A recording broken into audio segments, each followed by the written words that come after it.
Hai semuanya Sobat Santuy, balik lagi bersama None Santuy tentunya. Sudah lama sekali saya tidak mengupload YouTube. Ingat banget gue mungkin terakhir ngupload YouTube di tanggal 6 Januari, pokoknya awal-awal tahun ini lah. Gue absen dari YouTube bukan karena pengen berhenti dari YouTube ataupun kesel karena adsense gak masuk, iklan gak dapet ya kan. Tapi gua, nyokap gua, dan kakak gua tertimpa bencana yang sedang melanda saat ini di Indonesia maupun di dunia Sobat Santuy. Yaitu akhirnya gua merasakan terkena COVID-19.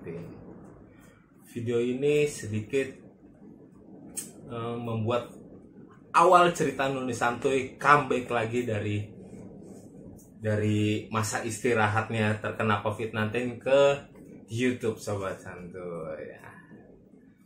Mungkin sedikit singkat cerita aja kenapa gue bisa terkena COVID-19, kenapa gue, kakak gue, dan nyokap gue bisa terjangkit virus COVID-19 yang Sobat Santuy semuanya harus hati-hati jangan sampai berdampak ke kalian semua. Singkat ceritanya, nyokap gua meminjam mukena dari teman kantornya saat mau sholat zuhur kalau nggak salah Sobat Santuy. Dia mungkin lagi asik-asiknya bekerja, tapi nyokap gua tuh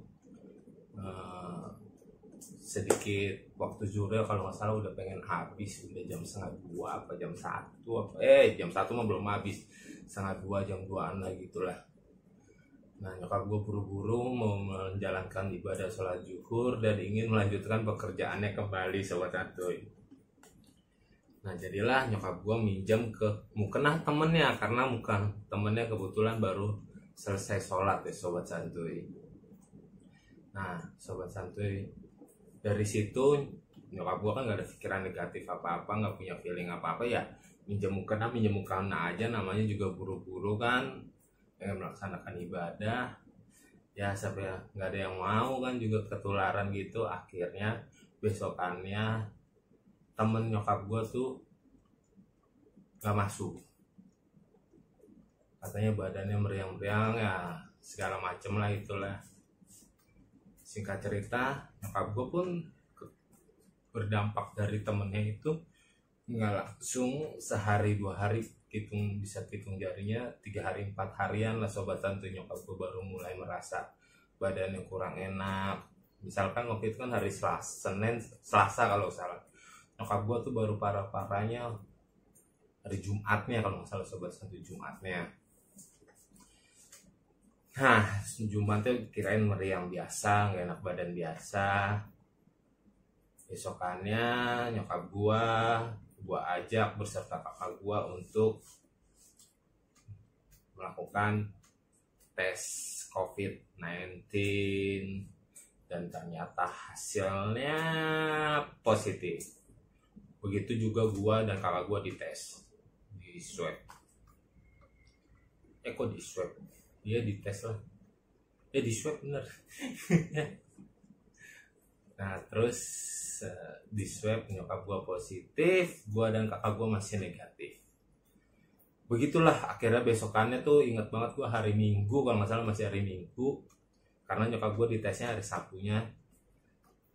Hari Minggunya gua memutuskan, karena gua punya sedikit penyakit dalam, punya darah tinggi, punya jantung dan segala macem, gua diusulkan untuk mengungsi ke rumah sepupu gua di daerah Depok sana.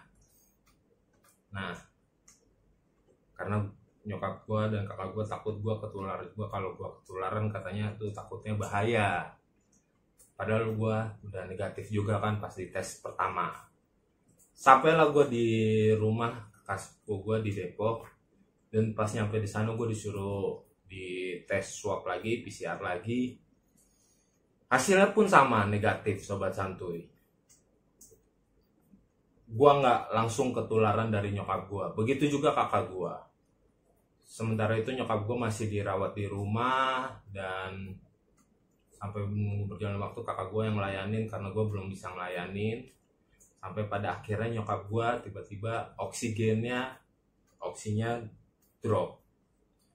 oksigennya drop padahal masih di bawah 80, di bawah 90, pokoknya di bawah 90 85 deh sobat santuy. Nah akhirnya nyokap gue diputuskan lah dimasukkan rumah sakit dan didaftarkan oleh kakak gue di Rumah Sakit Bilangan Jakarta Utara. Oke, balik lagi ke cerita gue. Taruhlah sampai berapa hari gue tetap menjalani aktivitas kehidupan, gue sedikit membantu saudara gue ada pekerjaan gitu kan. Sampai akhirnya pada hari Rabu dan Kamisnya badan gue tiba-tiba nggak enak sobat, bener-bener nggak enak banget. Yang namanya meriang, pusing, batuk, flu, dan BAB, maaf ya mencret-mencret, menyerangnya barengan sobat santuy. Itu masih belum kepikiran gue terkena COVID. Wah, gue pikir karena mungkin kecapean kali karena aktivitas gue sebelumnya, apalagi sedikit gue sering telat makan, lupa makan. Nah pada hari Kamisnya akhirnya kakak sepupu gue nyuruh gue coba deh dianterin sana sama adiknya buat tes swab PCR lagi. Dan hasil gue besokannya kan keluarnya tuh hari Jumat, hasil gue positif. Di situ kakak gue masih negatif pas gue positif pertama. Oke, kakak sepupu gue nelpon kakak gue, ini enaknya gimana, mau dibawa ambulan. Sama kakak gue akhirnya dijemput lagi, ke rumah kakak sepupu gue ke rumah kakak sepupu gue. Nah akhirnya gue dimasukkan rumah sakit yang sama di Bilangan Jakarta Utara dengan nyokap gue oleh kakak gue. Dan di situ gue nggak langsung dapat kamar. Di situ gue ditempatkan di UGD dulu, padahal gue udah positif, tapi ditempatkan di UGD dulu karena gue belum dapat kamar. Nginep lah semalam gue di UGD. Pas di malam itu kakak gue bilang izin nggak bisa nemenin, dia pulang karena tiba-tiba badannya meriang, panas gitu. Kakak gue baru memutuskan tesnya PCR besok harinya. Nah, ketika pas besok harinya gue dikasih tahu oleh pihak rumah sakit gue dapat kamar. Nah kakak gue dihubungin, akhirnya gue dimasukin kamar dan kakak gue baru tes swab lagi. Dan akhirnya kakak gue juga positif. Tapi kakak gue pas konsultasi di dokter dia boleh diisolasi di rumah, sedangkan gue karena gue punya penyakit bawaan dan segala macam, gue dimasukkan ke dalam rumah sakit penyakit bawaan. Tibalah gue di rumah sakit, sehari 2 hari pertama gue masih normal-normal aja, masih ya dianggapnya kayak sakit biasa lah, masih bolak-balik kamar mandi gitu kan. Udah gitu terus mulai di hari ketiga keempat ya gue di rumah sakit sobat santuy, gue drop tiba-tiba itu, secara nggak disadari gue drop. Oksigen gue makin turun, menginjak 80-an, 75-80-an, dan fisik gue makin terasa lemas. Singkat cerita sampai seminggu tuh gue masih di ruangan biasa. Sampai seminggu akhirnya gue diutus untuk masuk ICU oleh pihak dokter karena kondisi gue udah semakin memburuk. Sebetulnya gue nggak mau masuk ICU, sampai gue menolak ke dokternya. Akhirnya dokternya nelpon kakak gue nelpon gue, sampai banyak saudara-saudara gue atau keluarga gue yang lainnya. Gue tuh udah masuk ICU aja buat meyakinkan gue sampai nggak mau, sampai berapa kali gue berantem sama kakak gue untuk gue nggak mau masuk ICU karena mungkin gue udah punya pikiran negatif aja tentang ICU gitu kan. Di hari ke-8 dan hari ke-9 dirawat di COVID, kalau nggak salah gue masuk ICU, pokoknya setelah 1 minggu gue masuk ICU. Setelah rawat COVID gue dimasukkan di ICU. Nah di ICU pertama gue kayak orang bingung, bingung gimana ya, bingung, takut, ya segala macam lah, campur aduk semuanya perasaan itu. Karena di ICU itu tempat para pasien COVID yang benar-benar kalau diceritakan ya kasihan, mengenaskan, gimana ya sobat santuy ya. Parah deh sobat santuy.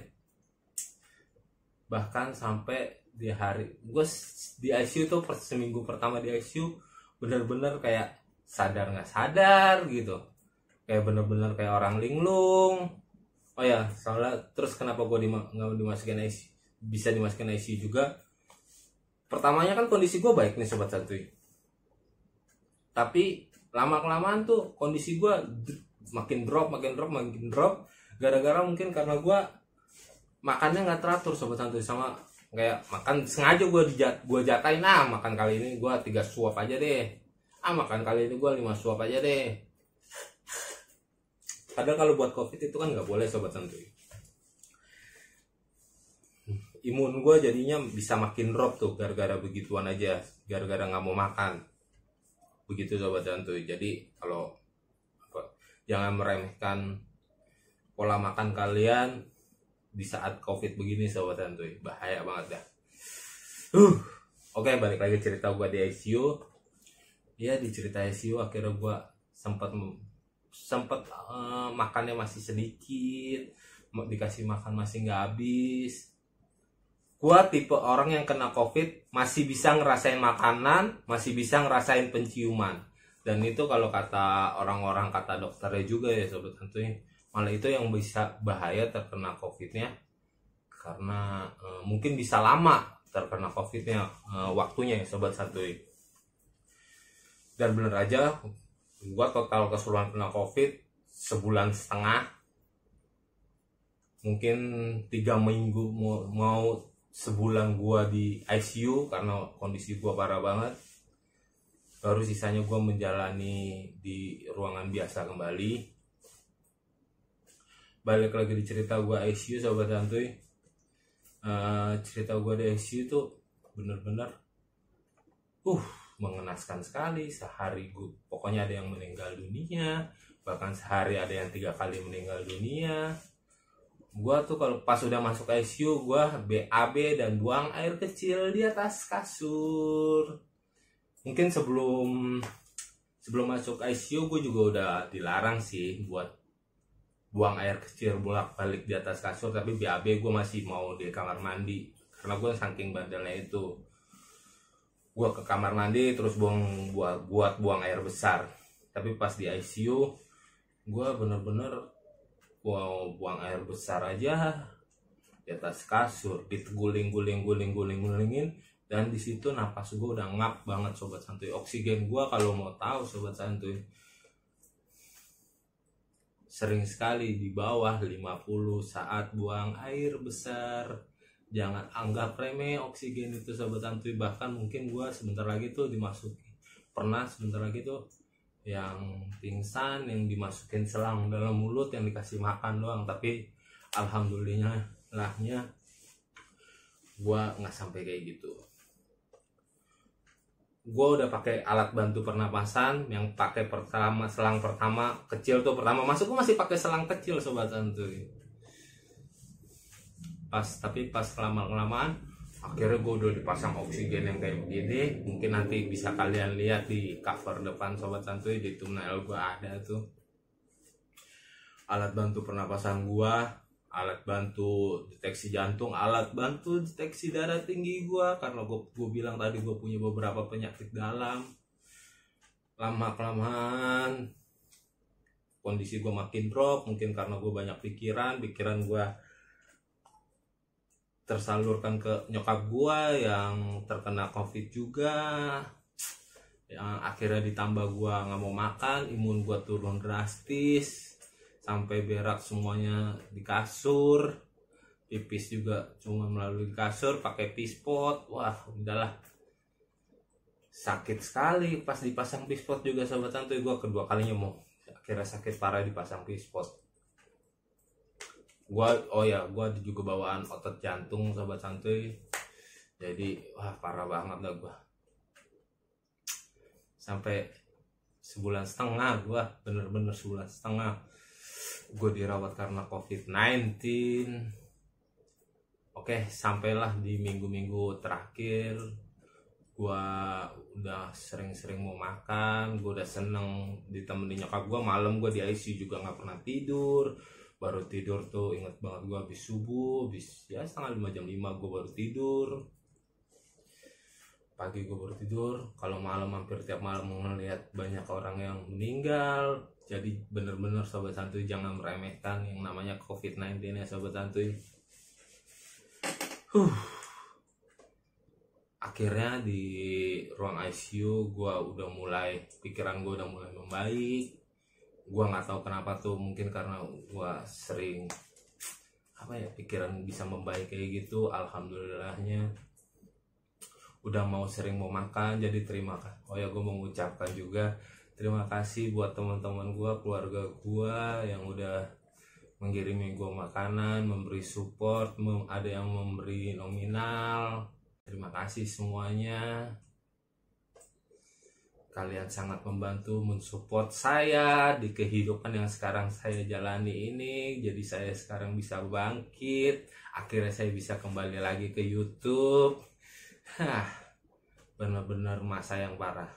Sampai akhirnya gue keluar rumah sakit tuh ya sobat santuy ya.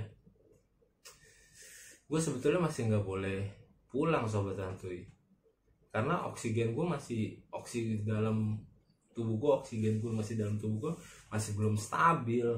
Orang gue pulang juga masih pakai oksigen kok. Pernah gue nggak dipakai oksigen, gue lagi tidur oksigen gue habis nih. Udah nyampe rumah nih ceritanya nih. Udah nyampe rumah oksigen gue habis, tidur di bawah 50 lagi sobat tuh. Coba kalau nyokap gue atau kakak gue nggak periksa tuh oksigen, udah nggak tau lah pasti bilang apa tuh sobat santuy. Orang pas terus gue dikeluarin rumah sakit ya sobat santuy ya, sama nyokap gue. Tadinya juga nyokap gue belum setuju gue belum rumah sakit, cuman karena guanya yang keras kepala, karena gue bilang gue bosen segala macem bla bla bla bla bla bla. Akhirnya nyokap gue tanda tangan persetujuan kalau pasiennya yang mau pulang sendiri buat perjanjian dengan pihak rumah sakit. Gila, udah sebulan setengah gue di rumah sakit sobat santuy, parah banget. Nah terus sampai gue pulang dari rumah sakit itu juga, nyampe rumah gue taruhlah jam 3:30 sore, baru bisa nyampe rumah itu, baru bisa masuk ke dalam rumahnya sobat santuy. Gue jam 7 atau jam 8 malam, gue nggak bisa. Gue buat bangun berdiri udah ngap banget, napas gue udah habis sobat santuy, udah nggak kuat. Orang gue juga nggak bisa jalan, namanya juga sebulan setengah gue disuruh tiduran doang. Mungkin otot-otot kaki gue pada kaku kali ya. Pernah tuh, oh ya pas masih di rumah sakit juga, gue pengen, pokoknya gue udah positif deh. Gue pengen jalan ke kamar mandi, sampai dipegangin 3 suster. Gue masih belum bisa jalan ke kamar mandi juga, ngos-ngosan, ngang-ngang. Akhirnya gue pup sambil keadaan berdiri dan menahan ngos-ngosan. Akhirnya kata susternya, udah balik aja mas, kalau jatuh ntar kasihan kamunya bisa stroke mungkin. Sampai segitunya tuh gue sobat santuy. Gue 3 kali negatif. Di rumah sakit juga tetap menjalani tes kembali, kan kalau misalnya sakit tuh dites terus gue 3 kali masih positif terus sobat santuy. Sampai akhirnya keempat gue udah negatif tuh, tapi dokter yang merawat gue, kan ada dokter tim-timnya gitu kan, pengen banget gue bener-bener kayak COVID-nya udah hilang loh dari dalam tubuh gue gitu kan.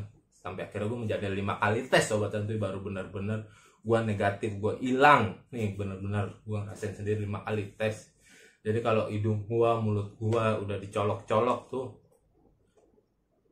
udah bosen kali gue. Mungkin sama yang tes sebelumnya udah ada kali 10 kali 11 kali tes tuh gue dicolok-colok hidung sama mulut gue.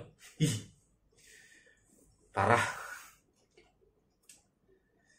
Oh ya, buat kalian semuanya sobat santuy yang belum percaya COVID-19, buang tuh pikiran jauh-jauh kayak gitu. Karena gue sendiri udah ngerasain yang namanya COVID-19. Gue udah menjadi saksi hidup, gue udah menjadi alumni dari COVID-19. COVID-19 beneran ada. Udah parah banget deh. Jangan sekali-sekali lu berpikiran ngeremehin lagi.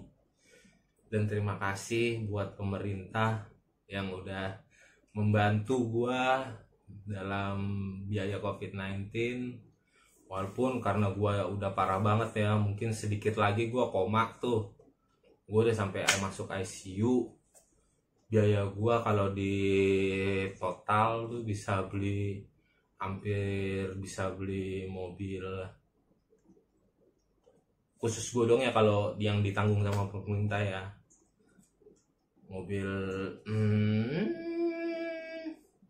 Honda Civic yang baru mungkin. Honda Civic yang baru berapa? 600 juta ya. Ya, gua 300 sekian lebih lah kalau yang ditanggung pemerintah. Terima kasih banget pemerintah, tapi ada beberapa itu total biaya gua keseluruhan yang ditanggung pemerintah 200 sekian. Yang biaya pribadi adalah sisanya lah. Kalau segitu lo pasti tahu lah, membuat keuangan keluarga gue sedikit bergoncang juga. Tapi terima kasih banget sama pihak pemerintahan telah membantu gue dan keluarga gue. Karena gue parah mungkin kan, jadi gue nggak terlalu mengikuti obat-obat yang pemerintahan, jadi langsung ngambil obat-obat yang kelas utama yang bagusnya mungkin ya, gue nggak tahu ya.